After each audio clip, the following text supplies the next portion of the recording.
السلام علیکم۔ عمیرہ احمد کا ناول ایمان، امید اور محبت۔ وہ اپنے آرڈر کا انتظار کر رہا تھا، تب ہی اس کی نظر ایک لڑکی پر پڑی تھی۔ وہ لڑکی خوبصورت تھی۔ وہ مسکراتے ہوئے کاؤنٹر پر کھڑے ایک دوسرے جوڑے کا آرڈر نوٹ کر رہی تھی۔ وہ کاؤنٹر کے پیچھے موجود دروازے میں غائب ہو گئی تھی۔ ڈینیل کی نظریں اس دروازے پر جمی رہیں۔ وہ لاشعوری طور پر جیسے اس لڑکی کا منتظر تھا۔ وہ چند منٹوں بعد دوبارہ نمودار ہوئی۔ وہ ایک بار پھر اس کے چہرے کو دیکھنے لگا تھا۔ وہ کاؤنٹر کے پار کھڑی کسی دوسرے آدمی سے کچھ کہہ رہی تھی۔ ڈینیل کوشش کے باوجود اس کے چہرے سے اپنی نظریں نہیں ہٹا پایا۔ اس کا دل بے اختیار چاہا کہ اس کا آرڈر وہ سرو کرے۔ شاید وہ قبولیت کی گھڑی تھی، کیونکہ وہ لڑکی دوبارہ غائب ہو گئی تھی اور اس بار جب واپس آئی تو سیدھا ڈینیل کی طرف ہی آئی تھی۔ ڈینیل کا دل بے اختیار دھڑکا تھا۔ ہاتھوں میں پکڑی ہوئی ٹرے لا کر اس نے ڈینیل کے سامنے کاؤنٹر پر رکھ دی اور مسکرائی۔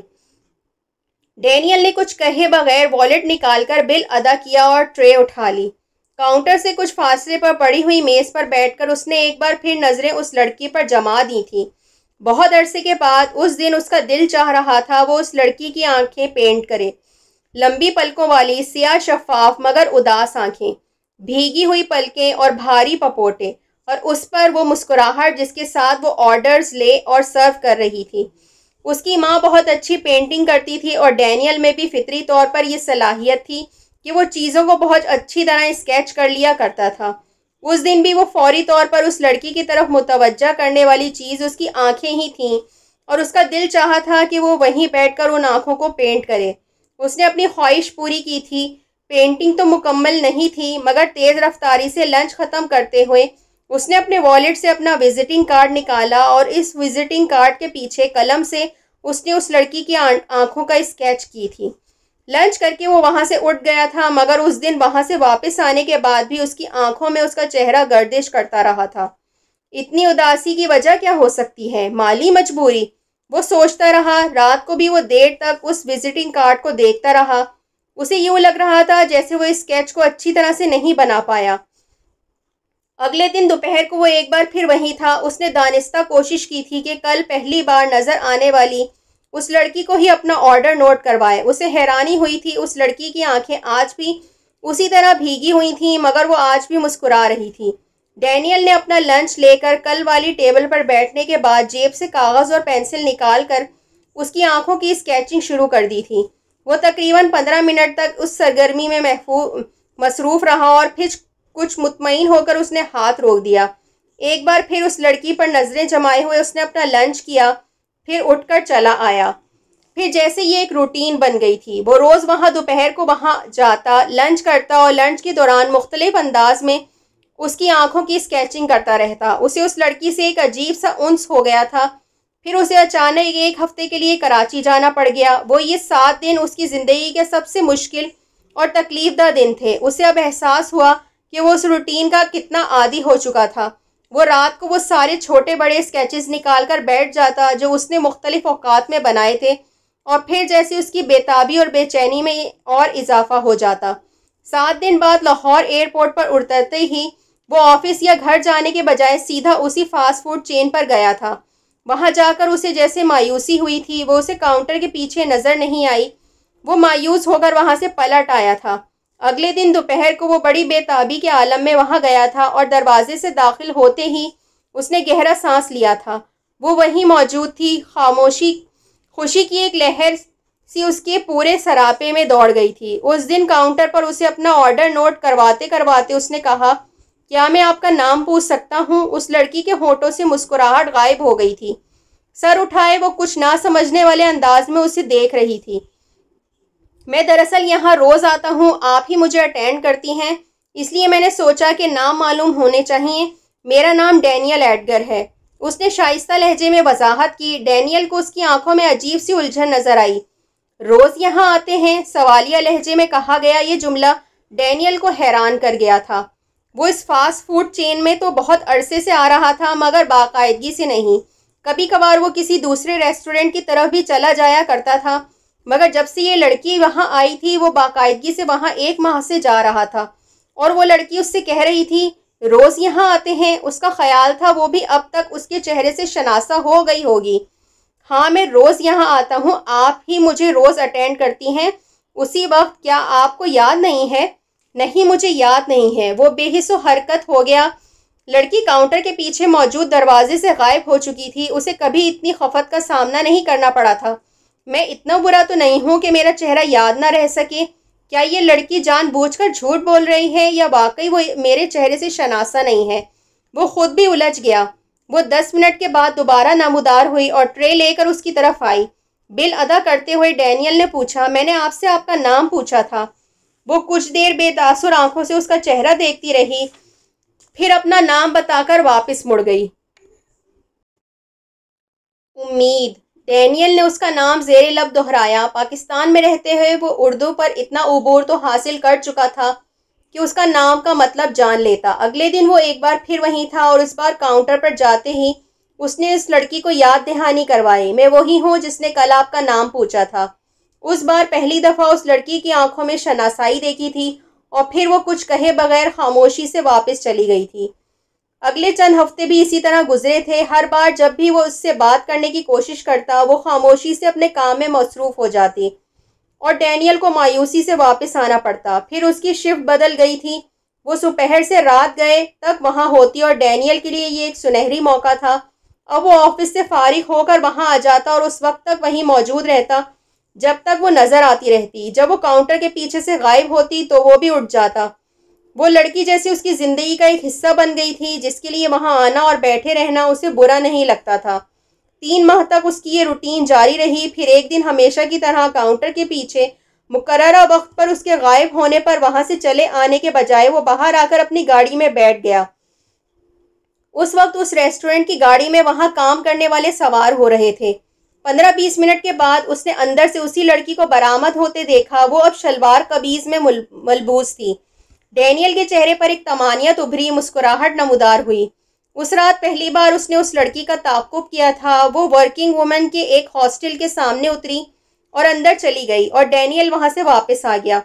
پھر ڈینیل کی روٹین میں جیسے یہ چیز بھی شامل ہو گئی تھی، وہ روز اسی طرح ہاسٹل تک اس کا تعاقب کرتا، پھر اسے اندر داخل ہوتے دیکھ کر واپس آ جاتا۔ 1-2 بار ایسا بھی ہوا کہ وہ لڑکی مقررہ وقت سے چند گھنٹے پہلے ہی باہر نکل جاتی، اسٹاپ سے وین پر بیٹھتی، پھر ہاسٹل سے کچھ فاصلے پر اسٹاپ پر اتر جاتی اور وہاں سے ہاسٹل تک کا فاصلہ پیدل خاموشی اور اپنے گرد و پیش سے بے نیاز ہو کر طے کرتی۔ شاید وہ اپنے گرد و پیش سے بے نیاز نہ ہوتی تو سیاہ رنگ کی وہ گاڑی بہت جلد اس کی نظروں میں آ جاتی، جو اس وقت بھی اس سے کچھ پیچھے بہت دھیمے رفتار سے چل رہی ہوتی۔ وہ ہاسٹل میں داخل ہوتی۔ ڈینیل چند لمحے وہاں کھڑا ہو کر ہاسٹل کے بند گیٹ کو دیکھتا رہتا، پھر واپس آ جاتا۔ وہ نہیں جانتا تھا وہ ایسا کیوں کر رہا ہے، وہ کس لیے وہاں جاتا تھا، کس وجہ سے وہاں بیٹھا رہتا تھا، پھر کیوں اس کا ہاسٹل تک تعاقب کرتا تھا۔ وہ یہ سب کچھ کرتے ہوئے بے اختیار ہوتا، یوں جیسے کوئی دوسری چیز اس وقت اس پر حاوی ہو جاتی تھی۔ ہر رات واپس گھر آ کر وہ بڑی بے چارگی اور بے بسی کے عالم میں بیٹھا رہتا تھا۔ شاید یہ سب کچھ بہت عرصے تک اسی طرح چلتا رہتا اگر ایک دن وہ لڑکی وہاں سے غائب نہ ہو جاتی اور پھر مسلسل 1 ہفتہ غائب نہ رہتی۔ پہلے دن اس کی عدم موجودگی پر وہ بے چین رہا تھا، مگر دوسرے دن بھی اسے وہاں نہ دیکھ کر اس کا دل ڈوب گیا تھا۔ کاؤنٹر پر موجود ایک دوسری لڑکی سے اس نے اس کے بارے میں پوچھا۔ امید؟ ہاں، وہ 2 دن کی چھٹی پر ہے۔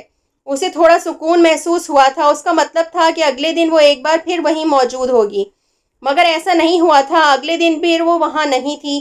پتہ نہیں وہ آج کیوں نہیں آئی، اس کی چھٹی تو صرف 2 دن کی تھی۔ اسی لڑکی نے کندھے اچکاتے ہوئے اس کے استفسار پر جواب دیا۔ وہ اس کا چہرہ دیکھتا رہا، پھر بے جان قدموں سے باہر آ گیا۔ اس رات وہ 12 بجے بغیر کسی مقصد کے سڑکوں پر گاڑی دوڑاتا رہا۔ اگلے دن وہ ایک بار پھر وہاں گیا تھا اور وہ پھر وہاں نہیں تھی۔ کیا آپ کو اس سے کوئی کام ہے؟ کاؤنٹر پر موجود اس لڑکی نے بڑے غور سے ڈینیل کو دیکھا۔ وہ گڑبڑا گیا۔ نہیں، کام نہیں ہے۔ وہ رکا نہیں، باہر گاڑی میں آ کر بیٹھ کر اس نے اپنا سر پکڑ لیا تھا۔ آخر یہ لڑکی کہاں غائب ہو گئی ہے، کیوں واپس نہیں آ رہی؟ وہ بے اختیار بڑبڑا رہا تھا، پھر جیسے ایک خیال آنے پر وہ سیدھا ہو گیا۔ گاڑی لے کر اس کے ہاسٹل چلا گیا جہاں وہ رہتی تھی۔ گیٹ پر اتر کر اس نے چوکیدار سے اردو میں گفتگو کا آغاز کیا تھا۔ چوکیدار ایک غیر ملکی کی زبان سے اتنی روانی سے نکلنے والی اردو سن کر حیران تھا، اور حیرانی کے ساتھ مروبیت بھی اس کے ہر انداز سے جھلک رہی تھی۔ کون امید؟ آپ پورا نام بتائیں، یہاں تو بہت سی لڑکیاں رہتی ہیں۔ چوکیدار نے اس کے سوال پر جواب دیا۔ پورا نام تو میں نہیں جانتا، اس نے بے چارگی سے کہا۔ اچھا، میں اندر سے پوچھ آتا ہوں، چوکیدار نے کمال فیاضی کا ثبوت دیتے ہوئے کہا۔ وہ اندر جاتے ہوئے چوکیدار کو دیکھنے لگا، جو چند قدم اٹھانے کے بعد یکدم واپس اس کی طرف آیا۔ آپ ان کے کیا لگتے ہیں؟ ڈینیل کی سمجھ میں نہیں آیا کہ وہ کیا جواب دے۔ میں ان کے ریسٹورنٹ کی طرف سے آیا ہوں۔ وہ 2 دن کی چھٹی پر گئی تھیں اور ابھی تک نہیں آئیں، میں اسی لیے آیا ہوں۔ اس کے ذہن میں جو پہلا بہانہ آیا اس نے وہی چوکیدار کے سامنے پیش کر دیا۔ چوکیدار کی آنکھوں میں یکدم ایک چمک ابھری۔ آپ امید عالم باجی کی تو بات نہیں پوچھ رہے جو ہوٹل میں کام کرتی ہیں؟ ڈینیل نے کچھ نروس انداز میں سر ہلایا۔ وہ اپنے شہر گئی ہوئی ہیں۔ کہاں؟ راول پنڈی۔ واپس کب آئیں گی یہ تو نہیں پتا۔ کیا اندر سے پتہ چل سکتا ہے؟ میں کوشش کرتا ہوں۔ چوکیدار برق رفتاری سے اندر چلا گیا۔ وہ وہیں باہر ٹہلتا رہا۔ چند منٹوں بعد اس کی واپسی ہوئی۔ وہ 2 دن کے لیے گئی تھیں مگر ابھی تک نہیں آئیں۔ اس نے آتے ہی اطلاع دی۔ وہ چند لمحے کچھ بول نہیں سکا۔ ان کا کوئی کانٹیکٹ نمبر نہیں مل سکتا؟ اس طرح تو ہم کسی کو بھی کسی لڑکی کا نمبر یا پتہ نہیں دیتے جب تک کہ وہ لڑکی خود اجازت نہ دے۔ وہ کچھ کہے بغیر پلٹ آیا۔ اس رات وہ کوشش کے باوجود سو نہیں سکا۔ سب کچھ اسے یکدم بیکار لگنے لگا تھا۔ اگر وہ لڑکی نہ آئی تو، اگر میں دوبارہ کبھی اس سے نہ مل سکا تو، یہ سوال اس کے ذہن میں آتے اور وہ بیڈ پر لیٹے لیٹے بے اختیار بے چین ہو کر اٹھ جاتا۔ کمرے میں بلا مقصد چکر لگاتے لگاتے اس کی ٹانگیں تھک جاتی اور وہ پھر سر پکڑ کر بیٹھ جاتا۔ اگلے دن پہلی بار آفس میں وہ کوئی کام بھی صحیح طریقے سے نہیں کر سکا۔ ڈکٹیشن دیتے ہوئے وہ بار بار بھول جاتا کہ اسے آگے کیا کہنا تھا، اور وہ کسی چیز کے بارے میں ڈکٹیشن دے رہا تھا۔ اس کی سیکرٹری حیرانی سے اسے دیکھتی رہتی۔ 3 بار اس نے چپراسی سے غلط فائل منگوائی۔ تینوں بار اس نے فائل واپس بھی غلط جگہ بھجوائی۔ اپنے ڈاک میں آئے ہوئے فیکس پڑھتے ہوئے وہ کسی بھی مفہوم کو نہیں سمجھ پا رہا تھا۔ تنگ آ کر اس نے ڈاک چھوڑ بھی دی۔ کمپنی کے آڈیٹرز کے ساتھ ہونے والی میٹنگ میں وہ ایک معمولی سی بات پر بھڑک اٹھا تھا۔ کسی نے اس سے پہلے ڈینیل ایڈگر کو غصے میں دیکھا تھا، نہ اس طرح بلند آواز میں بولتے دیکھا تھا۔ اس سے بھی زیادہ ہکا بکا وہ تب ہوئے جب بلند آواز سے بولتے ہوئے وہ میٹنگ سے واک آؤٹ کر گیا۔ بہت دیر تک میٹنگ روم میں خاموشی چھائی رہی۔ ڈینیل بہت اپسیٹ ہے۔ کس وجہ سے؟ شاید آفس میں کام کے پریشر سے یا پھر اپنی کسی ذاتی وجہ سے، لیکن میرا خیال ہے چند دنوں کے لیے اسے آرام ملنا چاہیے۔ آپ اس کو 3 دن کی چھٹی دے دیں۔ زونل چیف جان بولیورڈ نے ایڈمن آفیسر کو ہدایت کی تھی۔ میٹنگ ختم ہونے کے بعد سعود ارتضیٰ اس کے آفس میں آیا تھا۔ وہ ڈینیل کا کلیگ تھا، مگر کلیگ ہونے کے ساتھ ساتھ دونوں میں بہت اچھی دوستی بھی تھی۔ تم کچھ پریشان ہو؟ اس نے آتے ہی ڈینیل سے پوچھا تھا۔ وہ چاہتے ہوئے بھی انکار نہیں کر سکا، صرف سر جھکائے بیٹھا رہا۔ چیف نے کہا ہے میں تم سے پوچھوں تمہیں کیا پرابلم ہے؟ انہوں نے تمہیں 3 دن کی چھٹی بھی دی ہے تاکہ تم پرسکون ہو سکو۔ وہ بات کرتے کرتے اس کے ٹیبل کے سامنے موجود کرسی کھینچ کر بیٹھ گیا۔ کیا پریشانی ہے ڈینیل؟ اس نے بڑے نرم لہجے میں ڈینیل سے پوچھا۔ اس نے جواباً ریوالونگ چیئر کے پش سے ٹیک لگا کر آنکھیں بند کر لیں۔ وہ سمجھ نہیں پا رہا تھا اسے سعود سے اپنے مسئلے کو ڈسکس کرنا چاہیے یا نہیں، اور اگر اس نے سعود سے اپنے مسئلے کو ڈسکس کیا تو اس کا رد عمل کیا ہوگا، وہ اس لڑکی کے لیے اس کے جذبات کو کس طرح لے گا۔ چند گہرے سانس لینے کے بعد اس نے بالآخر آنکھیں کھولیں اور آہستہ آواز میں اس نے سعود کو اس لڑکی کے بارے میں سب کچھ بتا دیا تھا۔ سعود خاموشی اور سنجیدگی سے اس کی ساری باتیں سنتا رہا۔ آج میں نے 3 بار اپنے آفس میں اسے دیکھا ہے، وہ بے چارگی سے اسے بتا رہا تھا۔ میں واش بیسن میں ہاتھ دھو رہا تھا اور ہاتھ دھونے کے بعد میں نے سر اٹھا کر سامنے لگے ہوئے آئینے میں دیکھا تو مجھے اپنے بجائے وہاں بھی اسی کا چہرہ نظر آیا تھا۔ صبح آفس آتے ہوئے ایک کراسنگ پر گاڑی روکتے ہوئے بھی مجھے یوں ہی لگا جیسے وہ کراسنگ سے گزر رہی ہے۔ مجھے اپنی ذہنی کیفیت سے خوف آنے لگا ہے۔ سعود کچھ بے یقینی سے اسے دیکھتا رہا تھا۔ وہ اب خاموش ہو چکا تھا۔ کمرے میں چند منٹ خاموشی ہی رہی تھی، پھر ایک گہری سانس لے کر سعود ہی نے اس خاموشی کو توڑا۔ تو تمہیں اس لڑکی سے محبت ہو گئی ہے؟ ڈینیل نے چونک کر اسے دیکھا۔ محبت؟ مگر مجھے کبھی کسی سے محبت نہیں ہوئی، نہ ہی میں نے کبھی اس کی ضرورت محسوس کی ہے۔ مگر اس بار تمہیں محبت ہی ہوئی ہے، اور تم اب اس کی ضرورت اور اہمیت بھی محسوس کر رہے ہو۔ پہلے کبھی محبت نہ ہونے کا مطلب یہ تو نہیں کہ آئندہ بھی کبھی نہیں ہوگی۔ ڈینیل کچھ حیرانی سے اس کے لفظوں پر غور کرتا رہا۔ کیا واقعی مجھے اس لڑکی سے محبت ہو گئی ہے؟ اس نے سوچا، اور اگر ایسا ہو گیا ہے تو یہ کتنی حیرانی کی بات ہے۔ کیا مجھے کبھی کسی سے محبت ہو سکتی ہے؟ اور وہ بھی کسی لڑکی سے، اس طرح اچانک، کچھ بھی جانے بغیر؟ اسے ایک خوشگوار احساس ہوا تھا۔ اب وہ لڑکی غائب ہو گئی ہے اور تم پریشان ہو، اسے ڈھونڈ رہے ہو اور وہ مل نہیں رہی۔ مگر سوال یہ پیدا ہوتا ہے کہ اگر وہ لڑکی مل بھی گئی تو تم کیا کرو گے؟ کیا صرف تم اس لیے اسے ڈھونڈتے رہے ہو تاکہ ایک بار پھر اس کے ہاتھ سے برگر کھا سکو؟ ڈینیل نے کچھ چونک کر سعود کو دیکھا، جو بات کرتے ہوئے مسکرا رہا تھا۔ یا تم اس سے محبت کا اظہار کرنا چاہتے اور شادی کی خواہش کا اظہار کرو گے؟ ہاں، میں اس سے شادی کرنا چاہتا ہوں، اس نے بے اختیار کہا تھا۔ سعود ایک بار پھر سنجیدہ ہو گیا۔ میں نہیں جانتا اس لڑکی کا مذہب کیا ہے، لیکن اگر وہ مسلمان ہے تو تم مسلمان عورت کسی غیر مسلم مرد سے شادی نہیں کر سکتی۔ اس سے شادی کرنے کے لیے تمہیں مسلمان ہونا پڑے گا۔ اب تم سوچو، کیا تم یہ کر سکتے ہو؟ اور اگر تم اسلام قبول کر بھی لو تب بھی یہ یقینی نہیں ہے کہ اس کی شادی تمہارے ساتھ ضرور ہو جائے گی۔ ہو سکتا ہے اس کی شادی ہو چکی ہو، یا ہونے والی ہو، یا منگنی ہو چکی ہو۔ اگر ایسا نہ بھی ہوا تو بھی وہ تمہیں ناپسند کر سکتی ہے، یا اس کی فیملی تمہیں ناپسند کر سکتی ہے۔ ہمارے یہاں خاندان برادریوں کا سسٹم بہت مضبوط ہے۔ ہمارے یہاں تو بعض دفعہ خاندان سے باہر شادی نہیں کرتے۔ کہاں یہ کہ غیر ملکی سے شادی کر دی جائے، یا اور غیر ملکی بھی وہ جو نو مسلم ہو۔ اب ایسی صورتحال میں تمہاری اس محبت کا کیا حشر ہو سکتا ہے، یہ تم اچھی طرح جانتے ہو۔ ہم لوگ آزاد خیال ہونے کی کوشش کر رہے ہیں، مگر بعض معاملات میں ہم ہمیشہ قدامت پرست ہی رہتے ہیں، خاص طور پر تب جب کسی معاملے میں مذہب بھی انوالو ہو جائے، اور یہ بھی ایسا ہی ایک معاملہ ہے۔ اب تم ان سب باتوں پر آج رات اچھی طرح سوچو اور دیکھو کہ کیا تم اتنی پریشانیاں برداشت کر سکتے ہو۔ اس معاملے میں تمہارا ہر قدم ایک جوا ہوگا، اور جوا بہرحال جوا ہوتا ہے، اس میں ہارنے اور جیتنے کا امکانات برابر ہوتے ہیں۔ ہار کی صورت میں تم خود پر کس طرح قابو پاؤ گے، تمہیں اس بارے میں بھی سوچنا ہے۔ یہ ساری باتیں سوچنے کے بعد یہ طے کر لینا کہ اس محبت کو قائم رکھنا چاہتے ہو یا پھر سارے معاملہ ختم کر دینا چاہتے ہو۔ اگر سب کچھ سوچنے کے بعد بھی تم اسی لڑکی سے شادی کے خواہش مند ہوئے تو ٹھیک ہے، پھر میں تمہارے ساتھ ہوں، اس لڑکی کی تلاش کر دوں گا، کیونکہ یہ ایسی بھی ناممکن بات نہیں ہے۔ سعود اپنی بات ختم کر کے وہاں سے اٹھ گیا تھا، مگر ڈینیل کے ذہن میں ابھی بھی اس کی باتیں گونج رہی تھیں۔ اس شام وہ ایک بار پھر کسی موہوم آس کے تحت وہاں گیا تھا۔ وہ وہاں نہیں تھی، اسے اپنے اندر آنسوؤں کا ایک غبار سا اٹھتا محسوس ہوا تھا۔ اس رات اپنے کمرے میں بیٹھ کر وہ سعود کی باتوں کے بارے میں سوچتا رہا۔ کوئی مسلم عورت کسی غیر مسلم مرد سے شادی نہیں کر سکتی۔ تمہیں ایسا کرنے کے لیے سب سے پہلے اسلام قبول کرنا پڑے گا۔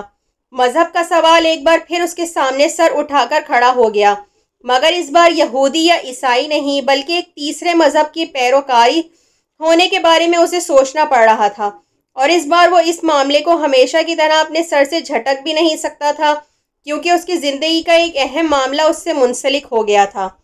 کیا میں اسلام قبول کر سکتا ہوں؟ اس نے اپنے آپ سے پوچھا، اور اس سوال نے اس کے ذہن میں بہت سی پرانی یادیں تازہ کر دی تھیں۔ اسلام اس کے لیے کوئی نئی اور انوکھی چیز نہیں تھی۔ اس مذہب سے اس کا پہلا تعارف بہت بچپن میں ہی ہو گیا تھا۔ وہ مراکش میں پیدا ہوا تھا، ایک مسلم ملک میں۔ پھر جن جن ملکوں میں گیا وہ بھی اسلامی تھے۔ اذان کی آواز پر اپنے کلاس فیلوز کی پیروی کرتے ہوئے وہ بھی خاموش ہو جایا کرتا تھا، اور یہ عادت 15 سالوں میں بہت پختہ ہو گئی تھی۔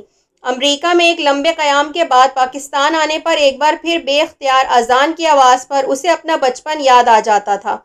ایک بار پھر سے وہ اسی طرح احتراماً خاموش ہو جایا کرتا تھا جیسے بچپن میں اس اسکول میں جاتے ہوئے ہوتا تھا۔ ایسی بہت سی دوسری یادیں اس کے بچپن کا حصہ تھیں جو کسی نہ کسی طرح اس کی عادات میں بھی شامل تھیں، مگر اس وقت وہ یہ سب کچھ سوچے سمجھے بغیر کیا کرتا تھا۔ اسلام کے بارے میں اس نے تب پہلی بار سوچا تھا جب 6 سال کی عمر میں وہ اپنے والدین کے ساتھ ایک سال کے لیے لندن آیا تھا۔ یہیں پہلی بار اس نے اپنی ماں کے ساتھ چرچ میں ایک پادری کا وعظ سنا تھا، جس میں وہ لبنان اور دنیا کے کچھ دوسرے علاقوں میں عیسائیوں کے ساتھ مسلمانوں کی طرف سے کیے جانے والے مظالم کا ذکر کر رہا تھا۔ وہ ان مظالم کی کچھ اس طرح منظر کشی کر رہا تھا کہ چرچ کی بینچوں پر بیٹھی ہوئی کچھ عورتوں کی آنکھوں میں آنسو اور ہونٹوں پر سسکیاں آ گئی تھیں۔ ان میں سبل بھی شامل تھی۔ ڈینیل نے تب حیرانی سے ماں کو دیکھا تھا اور خود بھی اداس ہو گیا تھا۔ مسلمان ایسا کیوں کرتے ہیں؟ اس دن چرچ سے باہر آتے ہوئے اپنی ماں کی انگلی پکڑے ہوئے اس نے اپنی ماں سے پوچھا۔ یہ ان کا کلچر ہے، وہ اپنے علاوہ کسی دوسرے کو برداشت نہیں کر سکتے۔ اس کی ماں نے کہا تھا۔ وہ غور سے ماں کے جملے کو سوچتا رہا۔ مگر اس طرح لوگوں کو مارنا بہت برا ہوتا ہے نا؟ اس نے ماں سے پوچھا۔ ہاں برا ہوتا ہے، مگر مسلمانوں کو ان کی پرواہ نہیں ہوتی۔ وہ اور بھی بہت سے برے کام کرتے رہتے ہیں، میں تمہیں گھر چل کر بتاؤں گی، اس کی ماں نے اس سے کہا تھا۔ اس دن گھر جا کر سبل نے ایک کتاب کھولی اور ڈینیل کو اسپین پر مسلمانوں کے قبضے اور مظالم کی تفصیلی داستان سنائی تھی۔ اگلے ایک ہفتے میں وہ صلیبی جنگوں میں مسلمانوں کی زیادتیوں کے قصے بھی سن چکا تھا۔ ایک ہفتے بعد اس کے اسکول میں ایشیا کے مسلم ممالک میں عیسائی مشینریز اور مقامی عیسائی کمیونٹی کے لیے فنڈز اکٹھے کیے گئے تھے۔ آپ لوگ ایک چاکلیٹ کی قیمت ہمیں دے سکتے ہیں۔ ایک دن ایک چاکلیٹ نہ کھا کر آپ بہت سے ایسے بچوں کی مدد کر سکتے ہیں جن کے پاس چاکلیٹس تو کیا کھانے کے لیے کچھ بھی نہیں ہے۔ ڈینیل نے اسکول میں آنے والے اس فادر کی باتیں دوسرے بچوں کی طرح غور سے سنی تھیں اور پھر دوسرے بچوں کے ساتھ اپنے اس دن کی پاکٹ منی اپنے پاس رکھنے کے بجائے چیریٹی باکس میں ڈال دی۔ گھر آ کر اس نے اپنی ماں کو اپنا یہ کارنامہ بتایا تھا۔ سبل بے تحاشا خوش ہوئی۔ ان بچوں کے پاس کھانے کے لیے کچھ کیوں نہیں ہے؟ اس نے رات کو بیٹھے بیٹھے سبل سے پوچھا تھا۔ کیونکہ یہ لوگ مسلم ممالک میں رہ رہے ہیں۔ مسلم اپنے علاوہ تمام دوسرے مذاہب کے لوگوں کو ناپسند کرتے ہیں۔ وہ وہاں کے مقامی عیسائی آبادی سے برا سلوک کرتے ہیں۔ وہ جانتے ہیں وہ لوگ کم تعداد میں ہیں، اس لیے ان کا مقابلہ نہیں کر سکتے، اس لیے انہیں کوئی خوف نہیں ہے۔ یہ فنڈز اکٹھے ہونے کے بعد ان ممالک میں بھیجا جائے گا۔ وہاں ان بچوں کے لیے اسکول بنائے جائیں گے، ہاسپٹل بنائے جائیں گے، ان کے کھانے اور رہنے پر خرچ کیے جائیں گے۔ سبل نے اسے تفصیل سے بتایا تھا۔ جو ایک بات سبل اسے اس وقت نہیں بتائی، جو اس واقعے کے 15 سال بعد ایک آرٹیکل کے ذریعے اس کے علم میں آئی، وہ یہ تھی کہ یہ فنڈز عیسائیت کی تبلیغ کے لیے، غریب مسلمانوں کو اپنے مذہب کی طرف راغب کرنے کے لیے، ان کی بھاری مالی امداد کے لیے بھی استعمال کیے جاتے تھے۔ 6 سال کی عمر میں دوسرے بچوں کی مدد کرنے کے لیے اس نے باقاعدگی سے اپنی پاکٹ منی اسکول میں موجود چیریٹی باکس میں ڈالنا شروع کر دیا، اور جس دن وہ ماں کے ساتھ چرچ جاتا اس دن وہ چرچ میں چیریٹی باکس میں روپے ڈالنا نہ بھولتا۔ Muslims are wicked, brutal and treacherous. مسلمان مکار، وحشی اور دھوکے باز ہیں۔ یہودیوں کی ایک عبادت گاہ میں 1927 کے عرب اسرائیل جنگ کے بارے میں تبصرہ کرتے ہوئے ایک یہودی مذہبی رہنما کا یہ وہ جملہ تھا جو اگلے کئی دن اس کے ذہن سے چپکا رہا۔ وہ پیٹرک کے ساتھ ہفتہ وار عبادت کے لیے گیا تھا اور وہاں بھی ربائی مسلمانوں کے مظالم کے بارے میں بتاتے ہوئے اسرائیل کی مملکت کو مضبوط کرنے کے لیے یہودیوں سے فنڈز کی درخواست کر رہا تھا۔ ڈینیل نے اپنے باپ کو ایک چیک کاٹ کر ربائی کی طرف بڑھاتے دیکھا تھا اور پھر اس نے بھی اپنی جیب میں موجود 1 پاؤنڈ نکال کر رہبائی کی طرف بڑھا دیا۔ رہبائی نے اسے ہاتھ سے پکڑ کر اپنے قریب کر لیا۔ یہی بچے اسرائیل اور یہودیوں کا مستقبل ہوں گے، رہبائی نے اسے خراج تحسین پیش کرتے ہوئے کہا۔ ڈینیل نے کچھ جھیپتے ہوئے اپنے باپ کی طرف دیکھا جس کے چہرے پر اس وقت فخر اور چمک تھی۔ پھر یہ بھی ایک روٹین بن گئی تھی۔ وہ جب بھی باپ کے ساتھ جاتا تو اپنی پاکٹ منی یہودیوں کے لیے وقف کر آتا، جب ماں کے ساتھ جاتا تو اپنی پاکٹ منی عیسائیوں کے لیے دے آتا۔ شاید مسلمانوں کے خلاف اس کی یہ برین واشنگ ناپسندیدگی سے نفرت میں بدل جاتی اگر وہ دوبارہ اپنے والدین کے ساتھ مصر نہ چلا جاتا اور پھر اگلے بہت سے سال وہاں نہ گزارتا۔ جہاں اس کے ٹیچرز اور کلاس فیلوز کی ایک بڑی تعداد مسلمان تھی، اور وہ اتنے ہی مہربان اور محبت کرنے والے تھے جتنے اس کے دوسرے ٹیچرز اور کلاس فیلوز تھے۔ انہیں کمپنی کی طرف سے جو گھر دیا گیا تھا وہ ایک مسلمان بیوہ کی ملکیت تھا جو خود اسی گھر کی انیکسی میں رہتی تھی، مگر اپنی مالی ضروریات کو پورا کرنے کے لیے اس نے اپنے گھر کو کرائے پر دے دیا تھا۔ حامدہ اسد الظہیر نامی یہ عورت ترکی سے تعلق رکھتی تھی جو اپنے شوہر سے شادی کے بعد وہاں آئی تھی، اور سبل سے اس سے بہت اچھے تعلقات تھے۔ وہ بے اولاد تھی اور ڈینیل سے بہت محبت کرتی تھی۔ اگر کبھی ڈینیل کو گھر پر چھوڑنے کی ضرورت پیش آتی تو سبل حامدہ کے پاس ہی چھوڑا کرتی تھی، اور حامدہ اس کو بہت اچھی طرح سے دیکھ بھال کیا کرتی تھی۔ ڈینیل اسے ہمیشہ سر سے پاؤں تک ایک سفید چادر میں لپٹا دیکھا کرتا تھا، اور وہ زیادہ تر قرآن کی تلاوت کرتی رہتی تھی۔ جب سبل ڈینیل کو اس کے پاس چھوڑ کر جاتی تب بھی اس سے کچھ دیر باتیں کرنے کے بعد اور اسے کسی سرگرمی میں لگا کر وہ خود ایک بار پھر قرآن کی تلاوت کرنے لگتی تھی، اور یہیں ڈینیل اور اس عورت کے درمیان ایک مخصوص بے تکلفی پیدا ہونے لگی۔ وہ شروع میں کچھ جھجکتا رہا، مگر پھر آہستہ آہستہ اس عورت سے مسلمانوں کے بارے میں اپنے ذہن میں بٹھائے گئے تمام خدشات کا اظہار کرتا رہا۔ حامدہ اسد الظہیر اس کی بعض باتوں پر مسکراتی اور بعض پر قہقہہ لگا کر ہنس دیتی، پھر تلاوت کرتے کرتے وہ اسے کسی آیت کا انگلش ترجمہ سناتی۔ ہمارا خدا اور پیغمبر اس طرح کی باتیں کرتے ہیں اور ہم اس طرح کی باتوں پر عمل کرتے ہیں۔ وہ ہر بار یہی کہتی، تم نے ان زیادتیوں کے بارے میں سنا ہے جو مسلمانوں نے دوسروں پر کی ہیں، مگر جو مسلمانوں پر کی گئی ہیں وہ تم نہیں جانتے۔ فلسطین میں مسلمانوں کے ساتھ کیا ہو رہا ہے اسے تفصیل سے بتانے لگی۔ ترکی میں اتحادیوں نے جو سارے عیسائی ملک تھے کیا کیا، وہ پہلی جنگ عظیم کی تفصیل بتانے لگی۔ برے صغیر میں مسلمانوں کے ساتھ برٹش نے کیا کیا۔ 8 سال کی عمر میں وہ الجھے ہوئے ذہن کے ساتھ حامدہ اسد الظہیر کی باتیں سنتا اور پریشان ہو جاتا۔ مسلمان ویسے نہیں ہوتے جیسا تم سمجھتے ہو۔ ہمارا اپنا مذہب ہے، خاص کلچر ہے، مختلف روایات ہیں۔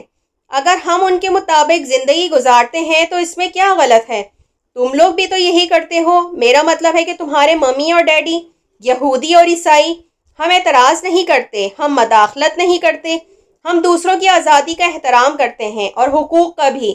پھر ہماری آزادی اور حقوق کا احترام کیوں نہیں کیا جاتا؟ حامدہ اسد الظہیر ہمیشہ اس سے اس طرح بات کرتی تھی جیسے وہ 8-9 سال کا بچہ نہیں بلکہ 18-19 سال کا ایک نوجوان ہو، اور ڈینیل کو یہ بات اچھی لگتی تھی۔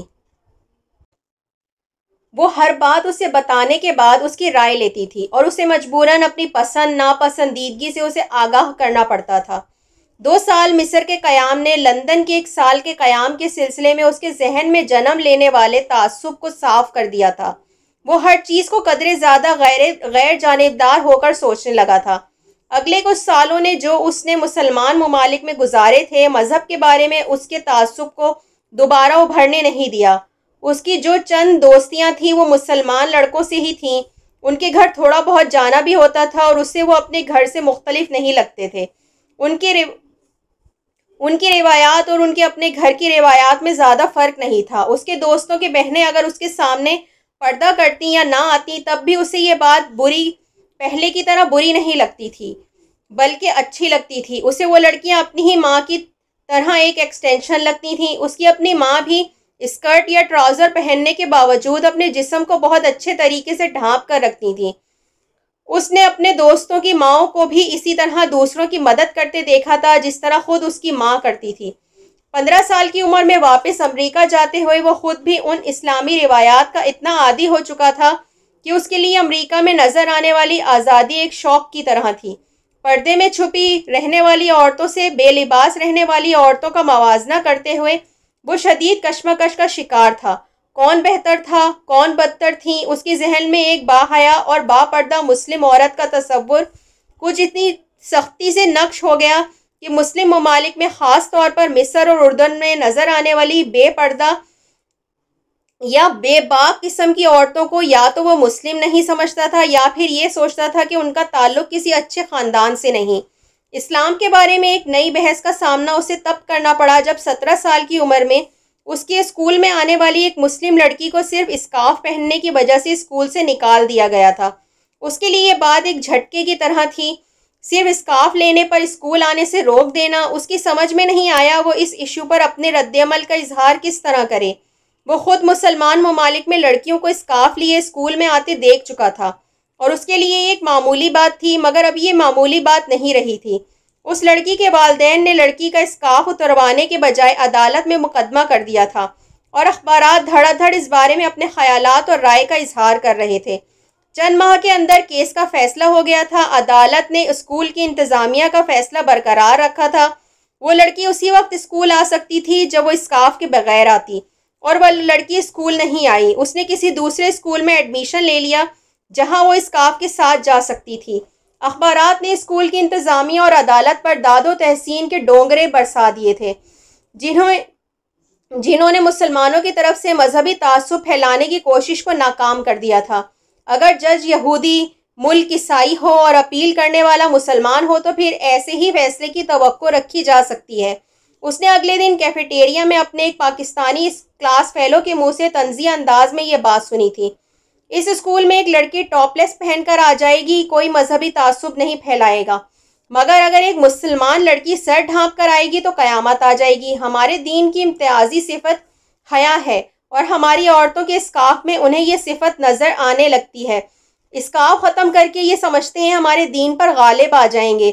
یہ ہماری شناخت سے خوف کھاتے ہیں، چاہے وہ ہماری عورتوں کے لباس میں نظر آئے یا مردوں کی داڑھیوں میں۔ ڈینیل چپ چاپ اس کی باتیں سنتا رہا تھا۔ اس کے اپنے دل میں بھی یہ خلش تھی۔ صرف لباس کی بنیاد پر کسی کو اس طرح اسکول سے نکال دینا کیا آزادی، مساوات اور انسانی حقوق کی خلاف ورزی نہیں تھی؟ وہ اگلے کئی دن سوچتا رہا، پھر رفتہ رفتہ یہ بات اس کے ذہن سے نکل گئی۔ یونیورسٹی میں MBA کرنے کے دوران ایک بار جب سبل اور پیٹرک نے اس سے اپنے مذہب کے بارے میں حتمی فیصلہ کرنے کے لیے کہا تو کھانے کی میز پر اس نے کچھ مذاق کے انداز میں ان سے کہا، آپ دونوں فکر مت کریں، مرتے وقت میں اس طرح لا مذہب نہیں ہوں گا کہ آپ کو میری آخری رسومات میں دشواری ہو کہ کس عقیدے کے مطابق میری آخری رسومات ادا کی جائیں۔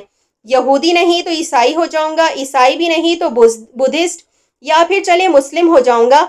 وہ ٹرائفل پر نظریں جمائے کہہ رہا تھا۔ ڈائننگ ٹیبل پر اچانک خاموشی چھا گئی۔ ڈینیل نے کچھ حیران ہو کر ٹرائفل کھاتے کھاتے سر اٹھا کر ماں باپ کی طرف دیکھا۔ وہ دونوں بے حس و حرکت کسی شوق کے عالم میں اسے دیکھ رہے تھے۔ کیا ہوا؟ وہ ٹرائفل کھاتے کھاتے رک گیا۔ تم نے مسلمان ہونے کے بارے میں سوچا بھی کیسے؟ سبل نے سرد آواز میں کہا۔ میں نے سوچا نہیں، صرف مذاق کے طور پر کہہ رہا ہوں، اس نے وضاحت کی۔ اتنی اہمیت کیسے دے دی تم نے اس مذہب کو کہ مذاق کے طور پر بھی اسے قبول کرنے کا ذکر کرو؟ اس بار پیٹرک نے درشت لہجے میں کہا۔ کوئی مذہب اختیار کر لو، بدھسٹ ہو جاؤ، ہندو ہو جاؤ، پارسی ہو جاؤ، ہم قبول کر لیں گے، مگر مسلمان ہونے کے بارے میں سوچنا بھی مت۔ میں یہودی ہوں اور میں کسی ایسی اولاد کو نہیں اپنا سکتا جو مسلمان ہو۔ پیٹرک کا ایسا کرخت اور درشت لہجہ اس نے پہلے کبھی نہیں سنا تھا۔